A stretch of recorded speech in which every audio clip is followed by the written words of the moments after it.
Before we wander on into the episode, I just want to make sure that everyone goes out there and hits up the YouTube, check out the Spotify, check out Apple, wherever you're listening or watching to this podcast, is to go down, like it, subscribe, hit the bell if it's YouTube. Make sure you're getting those reminders. We do put these out every week. So make sure you do all that. It helps us out. And in the long run, we can make better things. So again, like, subscribe, all that fun stuff.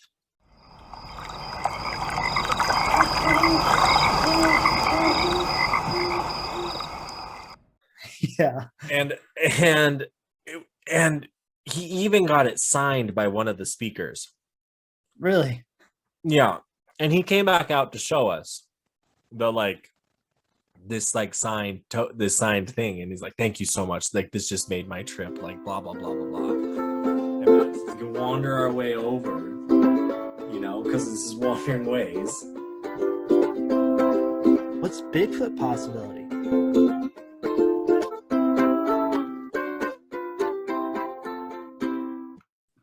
Clinkety clack, clinkety clackety clackety clinkety clinkety clack. Clickety clack of clackety click and the click click clack click clack clack click. And if you don't know what that means, it means welcome back, wanderers, to another Wandering Ways episode where you have the Reverend and Ranger Zach, and we just chit chat about nature. Yeah, for the most part, it's just chit chat about nature, just neat stuff in nature. Or Bigfoot. We talk Bigfoot, dude, and that's what's kind of wild, because this is kind of that like theme of the podcast, but like not the theme, but like kind of the theme, but like the whole theme, but not the whole theme. It's the thing. Yeah, it's there. It's like we were doing Bigfoot before Bigfoot became popular. I don't know. I think Bigfoot's always been pretty popular. I mean, he always has. Like our boy Big, hallelujah, he has risen. Now, if you're one of those alien Bigfoot believers, yeah, he has risen. But like, I'm not. He's beast. I think we've just, we've forced a lot of them to go to extinct down here in the lower 48. But you get some of those stories up there on like Vancouver Island, and you're like, those motherfuckers are real.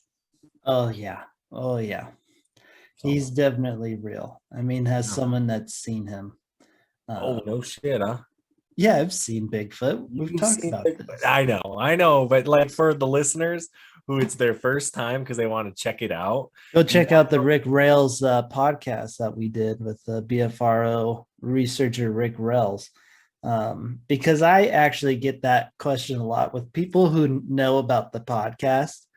They'll be like, "Oh, Bigfoot, huh?" And I go, "Yeah, I've seen him." And they go, "What?" And I go, "Yeah, I've seen Bigfoot." And I have to do my whole story again and again. Well, and then just send them to the episode. Then just go Rick Rails, BFRO. It's great. He breaks it down real well for you. I think he breaks down what being in Bigfoot research is. He breaks down like how just what the whole shebang. And then going through your story, talking with your story, talking with his stories. Wonderful. I know Squatch. They always shout us out. Did you see the cool thing that they're going to do with us? I saw what they're, I think, going to do with the Rougarou. Well, yeah, the Rougarou, but the Rougarou is part of the brand because low key, we are changing some of the stickers up on the Rougarou, folks. Got to spend that money, but if you're not making it, still spend it. No, just kidding. Don't do that. But we got stickers, and on the side stickers, where right now it says official like Bigfoot research vehicle. Yeah, I'm changing that up. It's going to say the Rougarou and Wandering Ways podcast. Hey, there we go. There we go. Right, and because it's like it looks Bigfoot researchy enough to where people like we were at this Bigfoot festival, and we'll get into this later in the episode. But everyone kept coming up to us. What research crew are you guys part of? Wandering Ways. That's who we are. We're this podcast. Check us out. Yeah, we're unofficially looking for Bigfoot every time. Officially looking for Bigfoot.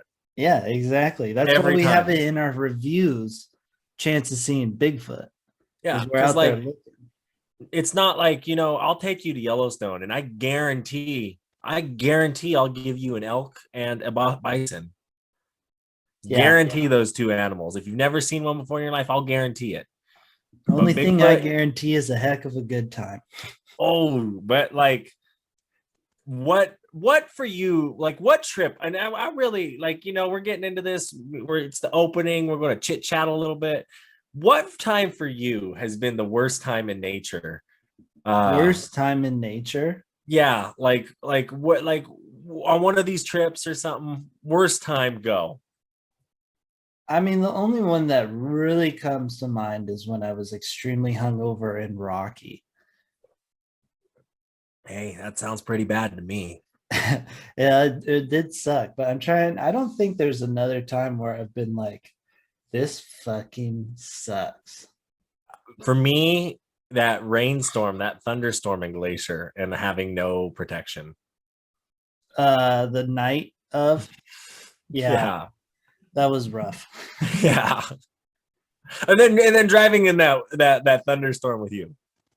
Oh, the dry, yeah, that was where in Wyoming.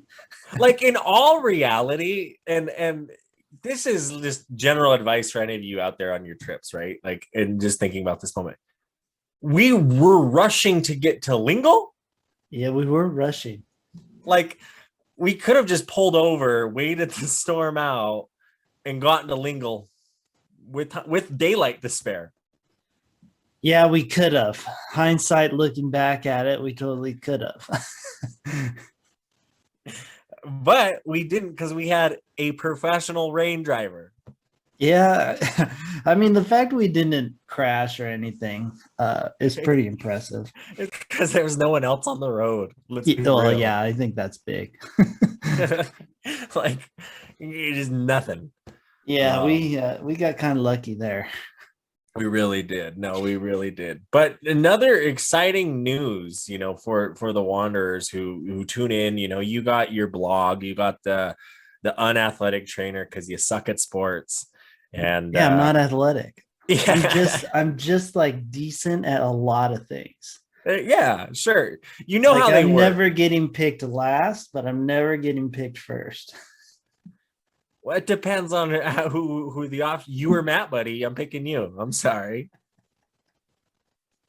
Like Matt's like, I love the guy. Don't get me wrong, but like I was talking to him this weekend when I was seeing him, and we're talking sports. And I was like, Matt, like I get like you were good at sports, but like you're also the guy that like you got hit in the head with the softball a few times when you're trying to catch a fly ball. Yeah, I could see he probably did take at least one, or like when he was first learning to play basketball, he took a couple straight to the dome.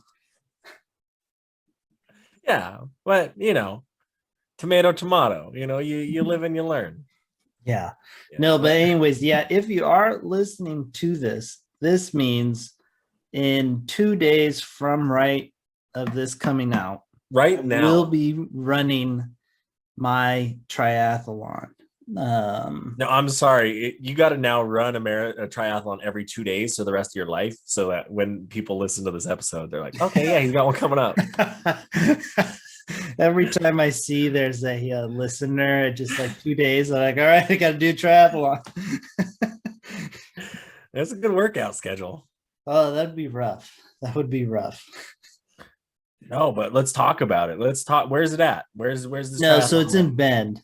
And that it'll be in Bend, but it's the prepping for this triathlon that I more want to talk about, because I did something I had never done before and I need to do in order for this triathlon, and that's more open water swimming. Oh, in the pool all the time, but open water swimming. Where'd you go? I got the wetsuit because the water is cold. Where did you go? I went to a lake about from where south of me, about 30 minutes, called Applegate Lake. Oh shit.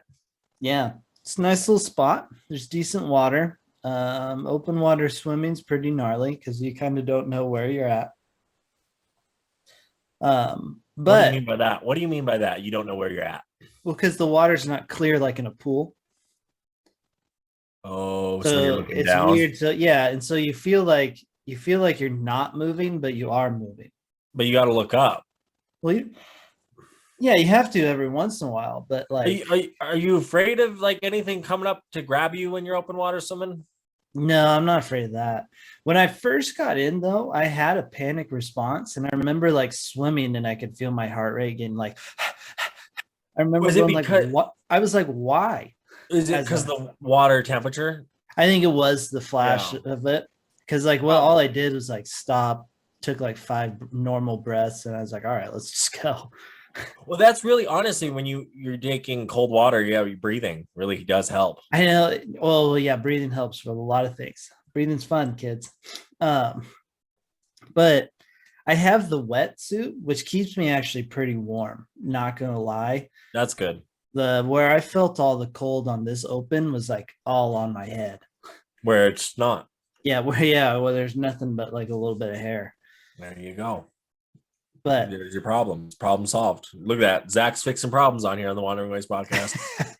Next, we got to get who was that? Big Red Eye. Let's get his relationship problems. You know, I'm sure there's a Bigfoot girl out there looking.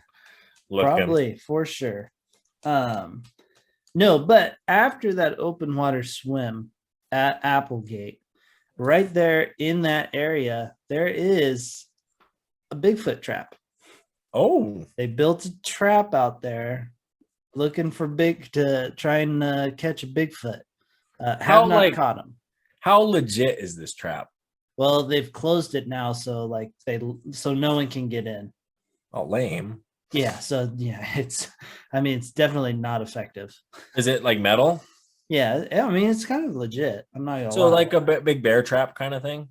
Yeah, kind of. It's more like a box type, and you. Yeah. See, we had like those in Chama growing up. When with the black bears, they would get into the areas, so they would like trap them and then move them up the mountain.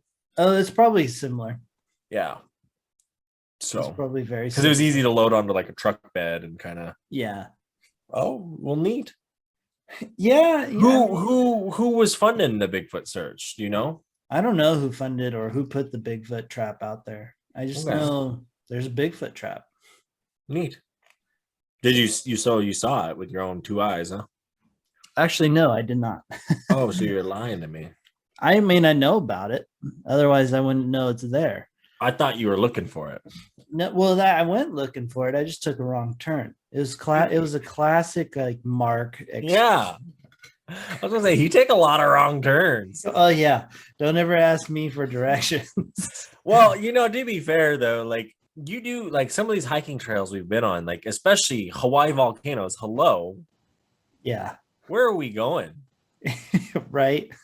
Like, Well, that's half of the time I end up like with this one. I set a timer on my watch, and I was like, all right, hour and a half. Supposed to hit this thing like no problem. It's supposed to be short. Whole hour and a half that I had my timer, I just kept walking. I was like, I wonder if I'm ever gonna find this trap. And then the hour and a half came, and I was like, well, do I keep going or do I turn around? And I turned around because I wanted to go play sand volleyball later that afternoon. I mean, you got priorities, my guy. I get it. We all get it. We all been there. I mean, but I don't think I would have hit it anyway. I heard it's the left instead of the right that I took, and that it's like maybe a mile. Oh, so you would have hit it Yeah, I in would that have 30 minutes. Yeah, Yeah. it makes sense. I totally understand. I didn't really do much with Matt, out in Olympic. That's kind of what we did. We did some small hikes, and we'll get into that, but nothing too what you drive 28 hours to go do. You know what I'm saying? Yeah, I feel that. I mean, the drive can suck for sure. Always, but it's always worth it, It is. to get to the new destination, go experience the world, go experience different cultures, different things, different vibes, different lives, different weathers, camping in rain. I get it, you little Oregonians, doing your thing out in the rain and You know what I think it is what about rain? And what there's a satisfying thing about rain hitting like a rain jacket or the oh yeah, roof or like your tent tarp. Like that's a pretty noise. And I think just in general, Pacific Northwest people like that noise. I get it, because there's a lot of you guys build a lot of tin, like metal barns and Yeah. metal buildings. I've noticed in the Pacific Northwest because there's a lot of rust, but there's also it's just like my dad's barn that he built was metal, but like out here you'll get more wood. I think because your wood over there rots a lot easier Yeah. versus like out here it can last a lot longer because it's dry. But it's weird. I mean, you're not wrong, but like can't like Matt Buddy, like he was fine with it. I need a new tent. I really do. Wasn't it like a $20 Walmart one? No, well, so Big Bear, which was like a Billings like outdoor company that was only in Billings. How it kind of ended was there was like a standoff where some guy stole a car and he broke into the front door and like had a shootout with police. And they just thought they didn't open up the store again for about a year or so, and then they had like a big like clearance sale, and then they just kind of sat on the property, and now it's becoming something different. But it was during their clearance sale, and I was like, oh, I just need like a good like, you know, 8x8 tent or whatever it is. It's a 3-person, but really it's a 1-person kind of. Oh, You know what I mean? And it, the 2 poles, and the rain fly is really terrible on it, but it's World Famous Sports is the brand. So yeah, never heard of them. Yeah, you should get a nice tent. Yeah, no, with how much I do tent stuff, I should. Thea has a decent size one. She has a nice Coleman, like larger one. That's the one I think I'm thinking of. The one we had in Sealy one time, yeah. Yeah, and you guys would put the air filter or the air. Yeah. That's the one I'm thinking of. Mine is like kind of like what yours, that little silver one your dad gave us to Quartz Lake, kind of that size, kind of. Oh, I still have that tent. Very basic, yeah. Yeah, it's a nice tent. No, exact. Yeah, I like out in Montana, out when it's dry, like not a bad campground. But when it's raining on you, yeah, I want a little more protection. I do want to invest in another tent. I don't know quite the steps I want to take yet. If I want to kind of take the Rougarou route and say like, yo, like we do a lot of stuff, like, hey, hit me up. We can talk pictures. We can talk what do you want with this tent, content. Yeah. Because I feel like we are kind of hitting that review rating kind of thing with that. So I want to get out there. I want to get some, and I don't want to spend like, I would love to get like a $300 tent. Like backpacking, all that, because then you're going to use it. It's going to keep you warm. It's going to, take care of you. I feel that. Yeah. It'd be nice to have that nice of a tent. It really would be. It would be for sure. But no, so go into detail more about what you did this weekend. Well, just to give you a nice little rundown and kind of what we did, because you talked about possibly coming up there, surprising Matt Buddy, but you had better things to do. You had beach volleyball. I get it. No, it's a long drive. It was like it was a longer drive or for me, but like for you to do it, like I totally, for what we did. Yeah. Like, I'm glad you stayed. Yeah. It really, that, and like, I learned things late. And so, yeah, that life. Yeah. Whatever. We're happy. We're here. We're doing the podcast. We're talking about it. I got the information. I got the rundown. This weekend, I drove over there. I drove over to Sealy on Thursday from Billings here. Kind of got a late start, but that's fine. And then pretty much drove all day that Friday to, cross I-90 all the way basically to Seattle. And there I got on a ferry, which was really cool. Fun ferry. And my parents actually ended up taking that same ferry back to Seattle because they went up that weekend too to just kind of check stuff out, but they spent more time in Seattle, and they saw a whale jump. Really? Yeah, like baby whale jump all the way out of the water. Nice. What kind of whale? I would say humpback, I think. Okay, but I'm not 100%. They didn't know. There's supposedly been like a ton more orca sightings on the Oregon coast lately. Oh, that's awesome. Yeah, let me go check that out. Yeah, it's good for a couple of different reasons, A lot of reasons, actually. Yeah, fair, but at least a couple. No, I think we definitely it's not bad. It wasn't bad. So it was nice to take the ferry because I wanted to, it was kind of cool.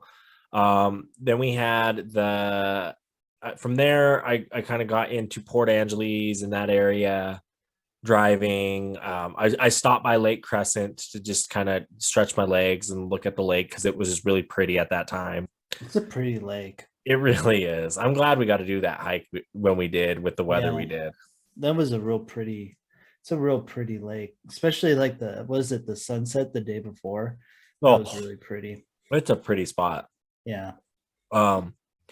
I really liked Lake Crescent. So I stopped, I got out there, and then I actually got to camp. I was about an hour after Matt. Matt was at camp, and he was setting up and got to camp, and he made us steaks that night.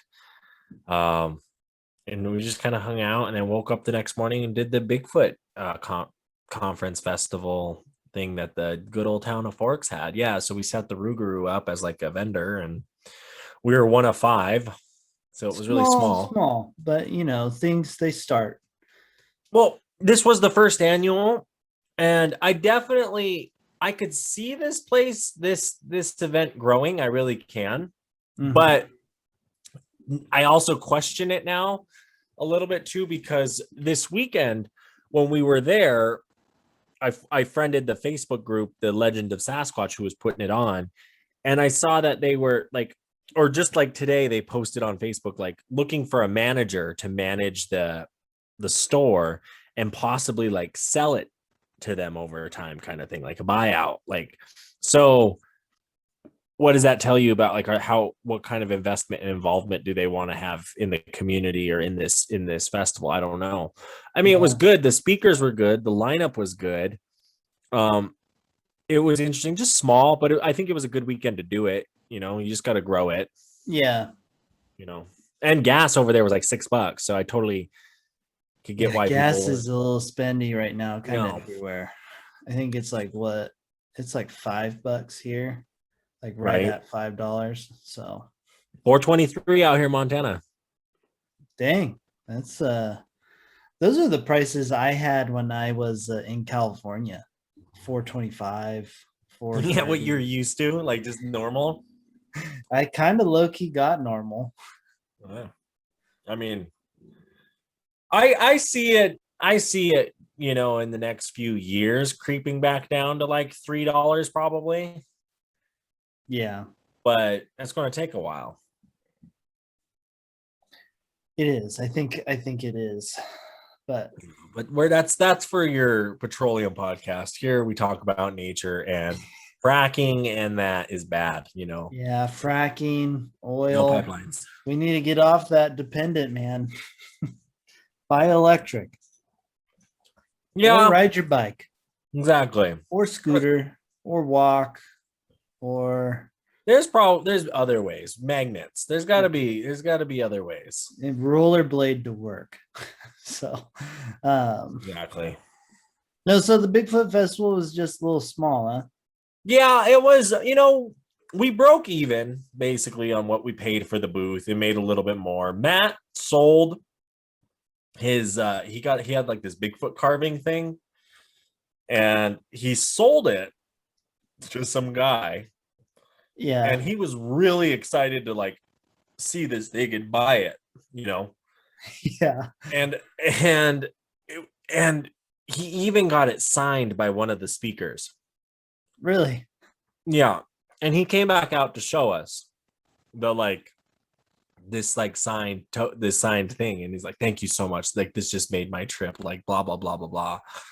And Matt's just like, yeah, like I'm happy to have the $30, you know what I mean? Yeah.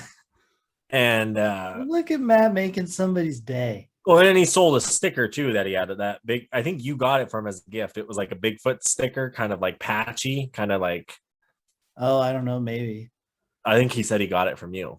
Oh, he's selling my gifts, huh? I know, yeah, and he got $5 for it. And damn. Shoot, I know who not to give gifts to next time. Right? No, so he did that, and he was all excited. And the guy who actually ended up signing that Bigfoot thing came over to me and talked to me for a while about it. We just had to laugh because he's like, yeah, like this is kind of weird for me. Like, I don't know. Like, I didn't do the art. Like, I just like, That I would be a weird thing to sign. I wrote a book. Like, I could sign my book if he wants that. But like, what? Yeah, it was interesting. There were some like legends in the Bigfoot community, I guess you could say, that like knew each other that were out. Like, it was a good lineup. Actually, I have they gave us some stickers, and I have the flyer right here. So the Oh. first sticker, Sasquatch Sasquatch 2020. 2024, a candidate you can believe in, and believe is in quotations for the people just listening. Right, there you go. And then this one I got one. This is yours. Matt might give you it. So if he gives it to you, I might have an extra. But Oh, this one's for you, Matt leave said. no trace. If Sasquatch can do it, so can you. That's true. He's right in line with all Woodsy the owl. You And don't then this, give a hoot, don't pollute. there you go. Sasquatch lives matter. Yeah. And then Oh, the Bigfoot community is something else. it really is, man. But it was good. I mean, it was the first annual. It was native themed, so that was good. They had Craig, Yanni, they had Sherrick and Dane from the Olympic Project Bigfoot Research. They had Jason Roberts. They had a meet the crew of Flash of Beauty, Bigfoot Revealed. They had Rich Germanu. They had Tom and Peggy Seaweed. And Tom actually let us borrow his tent, which was really cool, to like cover up in the rain, which is nice. Matt Buddy went in and saw him perform. He dresses up in his regalia and gives a nice presentation. There was even something that like he was talking about, like his elders or something didn't give him permission to talk, and Matt said he shut up some lady. Like, just like was like, no, we're not talking about that today, and like moved on. Oh, damn. Yeah, and I was like, I wasn't there for that, so I don't know. But it was, I mean, it was good. It was like they had these book writers, they had these researchers, they had these, they had the film, they had, us vendors, they had a few other, a lot of them t-shirts. It was good. But nothing, nothing to stay around. We were scheduled to come back that Sunday, but we decided to sleep in and not. Just because it was like, do we want to sit out in the rain another day and try and make another $100, or should we, go make it, make the most of it? And it was good because like I was personally using the event myself as the booth, running the booth as a way to get like things figured out, like, hey, I can run a credit card machine, I can sell things live, because I'm going to have to do that at another event this summer, a bigger event. So I'm like, let's do practice run.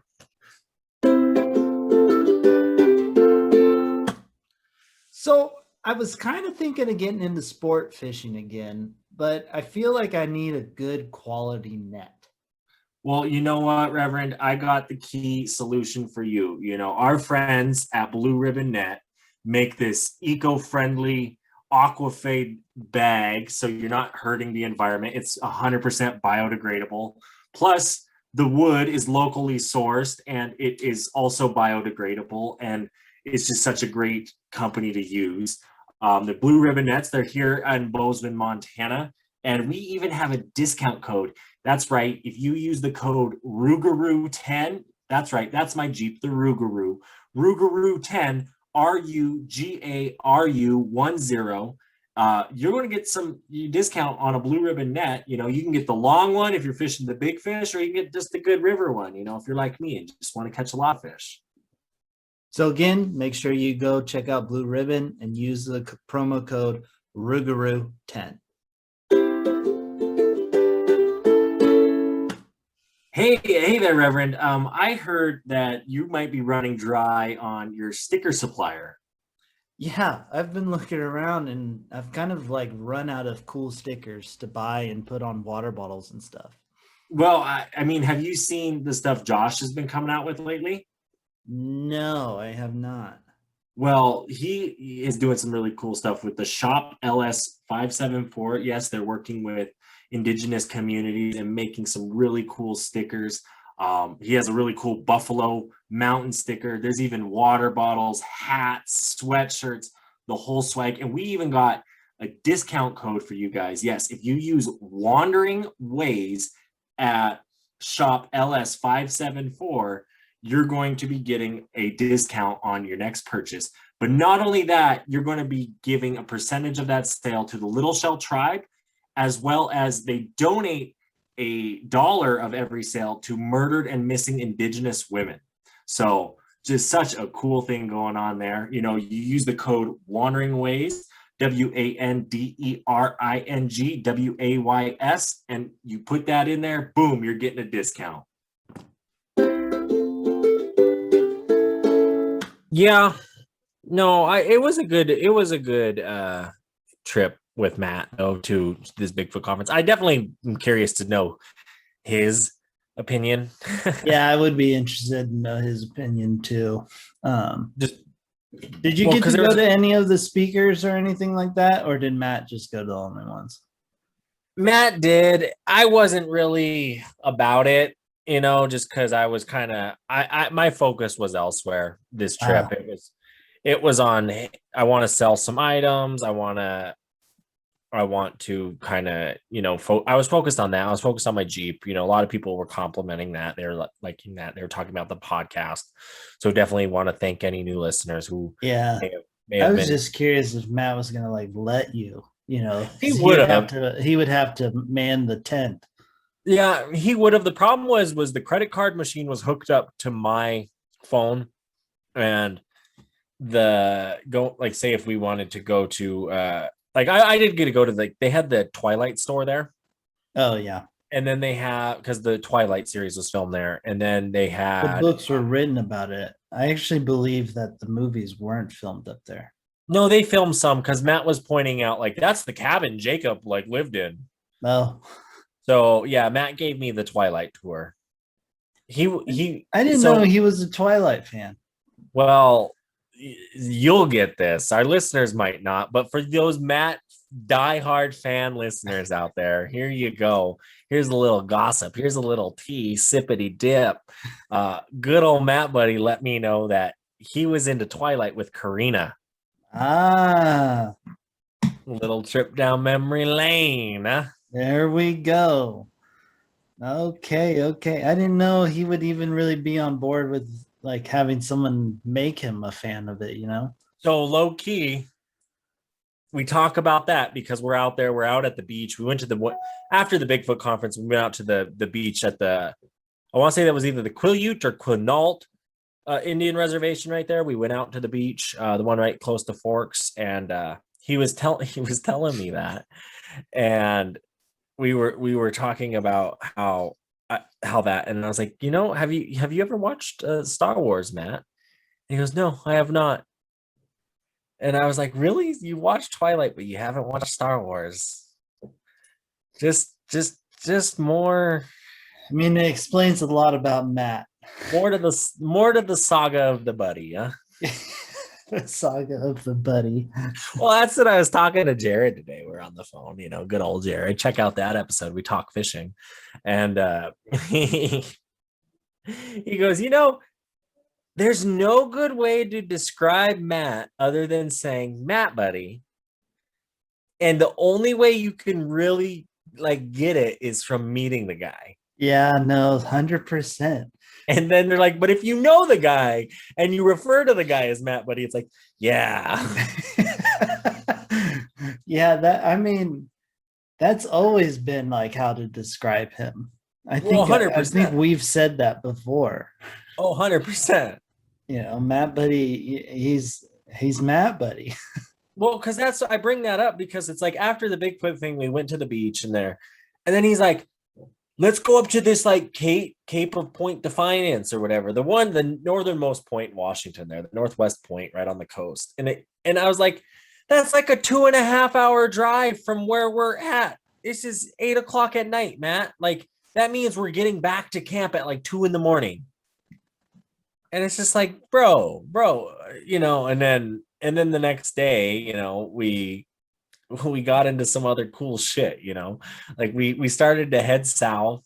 We got to see some big trees, which I was like, what? Big trees in Washington? Yeah, they're there. But speaking of cool shit, because I heard you say it, it's time for cool shit in nature.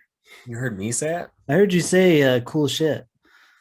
And so that made me go, speaking of cool shit, it's time for cool shit in nature. The Reverend's favorite segment, everybody. It is. And like usual, I've got two today. I like that you said that. This one is a giant saltwater crocodile. And with them teeth. Yeah, I heard these things are like one, massive, two, ornery as fuck. I could see it. I heard these things are killers. Like if you're afraid of a crocodile or an alligator, like it's like the difference between a black bear and a black bear, grizzly bear to a polar bear. Yeah, I mean, it makes sense, and like I could, if you look like that too, you gotta be aggressive. Yeah, you can't be a I do wonder how big that guy is. Well, at least 6 feet. Oh, way more than 6. Look at that little fish, though. That fish maybe 8, 10 to 12 inches long, and about. I bet this guy's 7 feet. Nah, 9.5. I mean, maybe, I don't know. Anyways, here's the second one. This is I'm gonna prep you for it, everybody listening. This is what you don't do in parks. Oh, is this the yeet? I think so. Is the dog that gets yeeted by the bison. Boom! Look at it go. Yeah. So this is this is one of the reasons why you'll see a lot of no dogs in parks, is because it's a safety to the animals and to your animal, your dog. Dog had it coming. I mean, he went straight at that bison, and that bison's tail is up like before that dog even gets there. Like it's like which is showing it's like aggressive. Yeah. The tail movement. Like, come on now, dog. Yeah, I mean, that as much as you don't want to see it. And that's why you don't feed your dogs human food. Yeah. Keep your dog on the leash at minimum. Makes them dumber. Yeah. Yeah. Because that's a bad day for the dog. I mean, how do you feel? I like that kind of that segue or that conversation is. How do you feel about like dogs in parks? I mean, I get why it's a bummer to not have them in the park, and I get why you don't really want them in parks.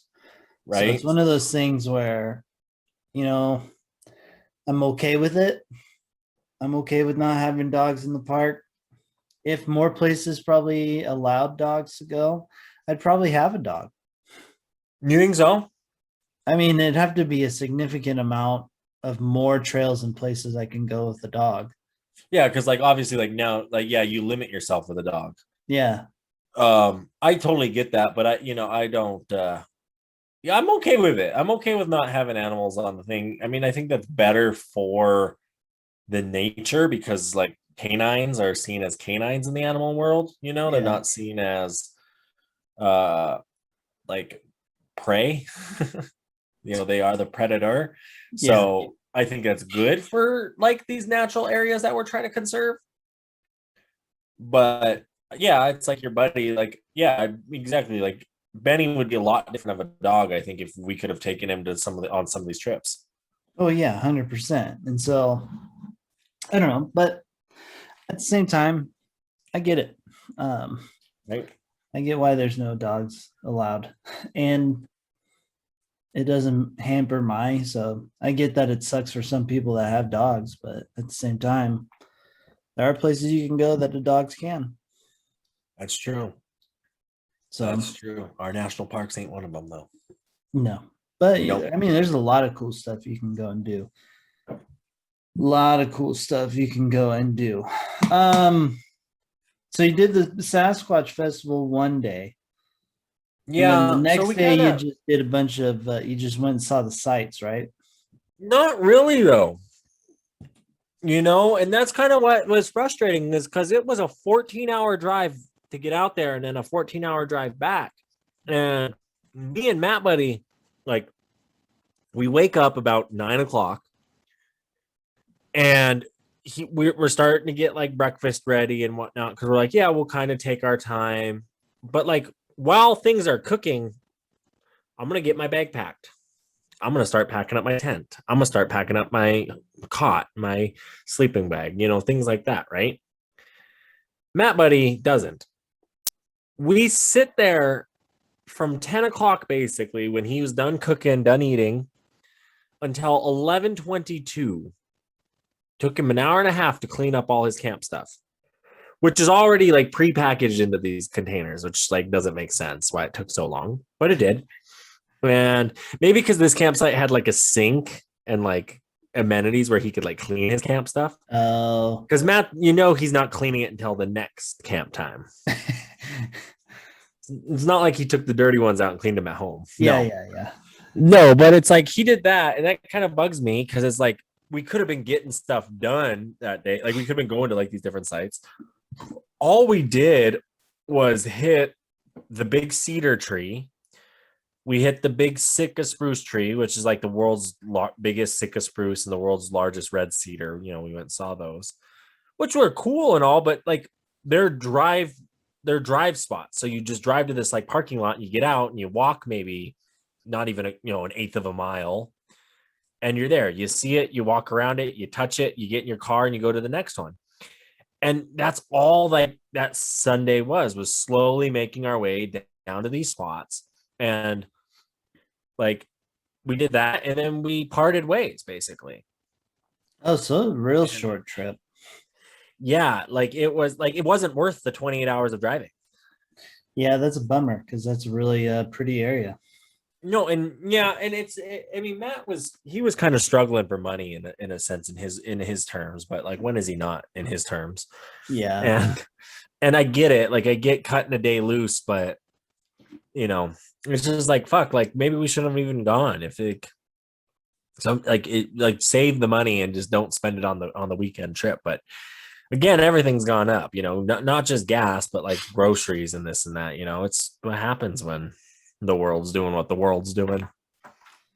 That is true. Makes summer travel a lot more difficult. And I know I'm being interested to see how travel is this summer overall. But that's also why you book your trips and your flights months in advance, like sometimes we do. Like, for example, this chalet we're doing, we booked that thing in January. Yeah, I mean, you can only do so much. That's true. You got to do there's a lot of spur of the moment type stuff too. You're not wrong. I mean, and there's nothing wrong with this trip, nothing wrong that we saw, nothing wrong that we did, but like, to drive 14 hours, to sit out in the rain and do a festival, and then to like just drive around to some sites and then drive home. And I pushed after we saw those sites, we parted ways about Olympia. And I drove straight through the middle of the night to Billings. I got home at 6 a.m.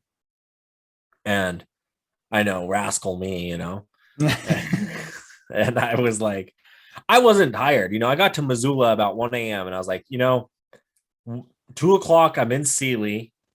It's going to take me an hour or two to just fall asleep. I'm falling asleep about 3, right?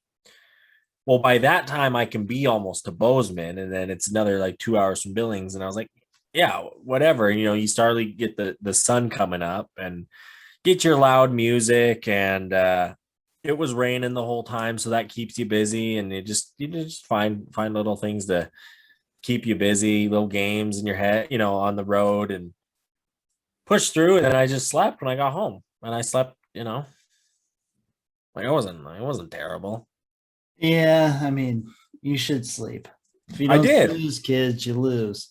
I did. I got like we slept in. We didn't go to the Bigfoot thing that morning, so it was like I got my 8 to 10 hours and had another, so I could stay up a little bit later. Is basically all I did was stay up a little bit longer, but I just went to bed and got some good rest and made it home, which was good because I'm I'm kind of recovering from that now, like I'm exhausted from it all. But I'm happy to be home because there's some stuff, got to get ready for this wedding, got to get ready for some of the, the 4th of July, those kind of events that we have coming. Cause those are things that we need to plan for and you need to prepare for when you're going down these roads. And Glacier's right around the corner, kids. Glacier and Yellowstone. Well, and that's something, I mean, and I don't mind talking about it here on the podcast just because this might help some of our listeners, but I kind of want to gauge, how you're vibing that Yellowstone aspect of the trip. What, like, are you wanting to do an early morning trip or wake up and just kind of go for it? Big loop, little loop? What do you want? What kind of trip in Yellowstone are you wanting to experience or have? Oh, I don't know, man. And I'll tell you why, because there's a big factor, With the big marathon player of the cards that happens like literally the day before, and that's running a marathon. Oh my God. So Matt Buddy, who's possibly picking you up from this marathon, you want to know what he said too with you? Like he's like, oh, if Mark can wait a couple hours on him, Mark can go on he could hike like the M in Missoula or something. I was like, he's running a marathon, Matt. I don't think he's going to want to go on a hike after 26 miles. Does he know how long a marathon is? I don't think he knows what a marathon is. I was like, are you fucking kidding me? Like, no, Mark's going to just want to sit. Yeah. He's going to want to relax. He can hike the M. Yeah. I was like, what? Why would he want to do that? No. Kill some time. Go on a hike or something. I'm going to want like a hamburger and a beer. Well, he did say you could drink too. Yeah, I probably will drink. And then because that just makes it easier. But yeah, Yellowstone, that's what I don't know what, because I'm going to be sore. I know that for a fact. But right. If I'm judging it off of like say like this last weekend, I biked 30 miles and then ran a half marathon, and that sucked. But the next day I wasn't like crazy sore. So no, yeah, I get that. No, I totally get that. I just, and actually talking to Jared, I don't think he saw when he went, because he went with his parents this last weekend over Memorial Day weekend, right? So they didn't do Beartooth Pass, he said.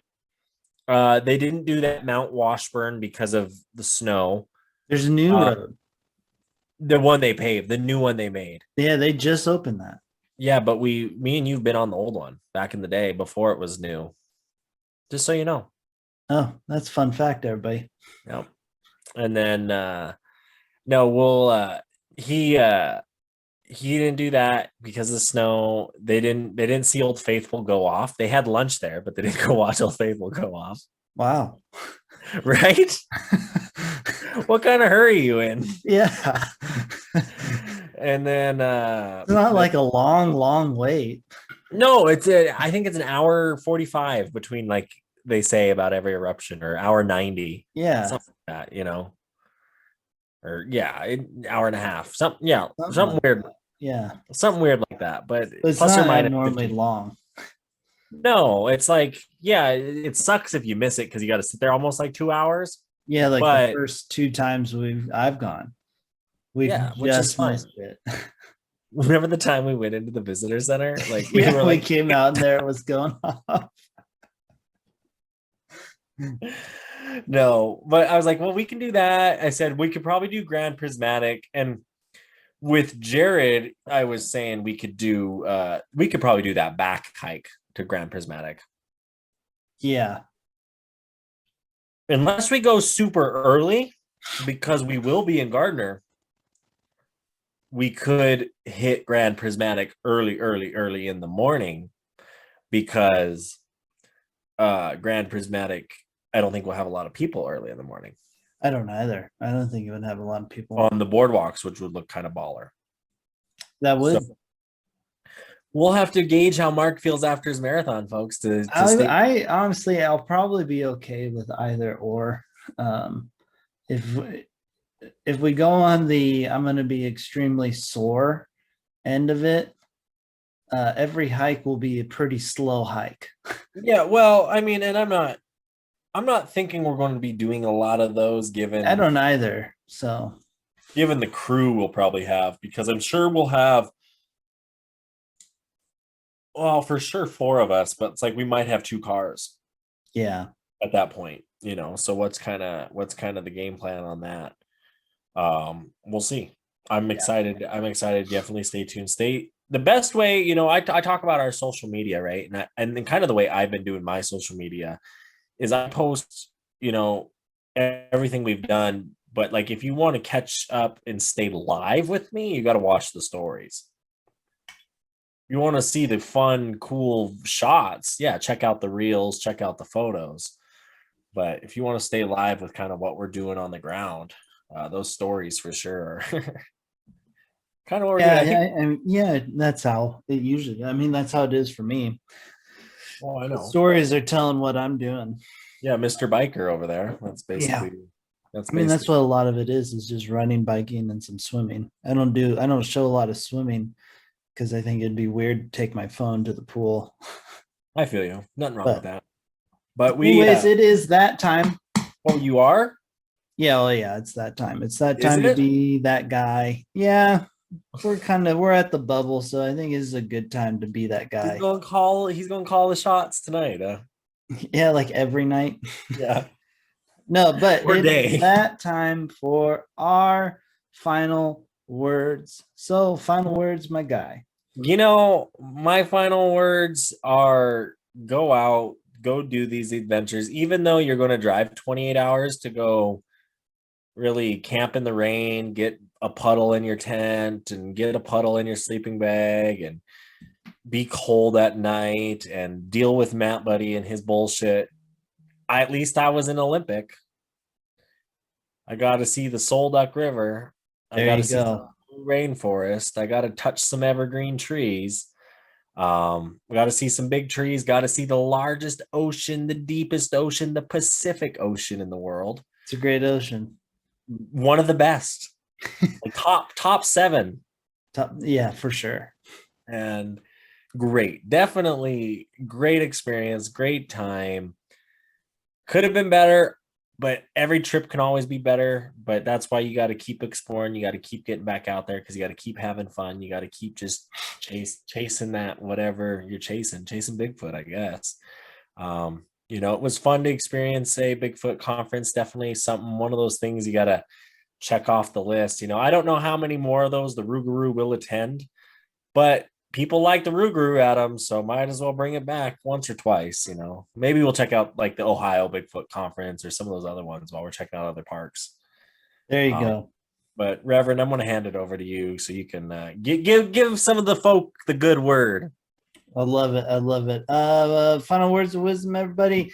Stay beautiful out there. I cannot tell you how much I appreciate every single one of you out there doing your thing, going out in nature, experiencing life, and all of that. As for the main thing, like fuck SeaWorld, fuck Marineland. We need to shut those places down. These orc whales, these whales are not meant to be in fish tanks, or basically, if you're like Leota in Miami, super tiny tank. And she lived in that for like her life. And it's like at most 50 feet deep. That's not what orca's meant to be in. But anyways, stay beautiful out there. Thank you all for listening. And with that being said, peace out, everybody. Bye.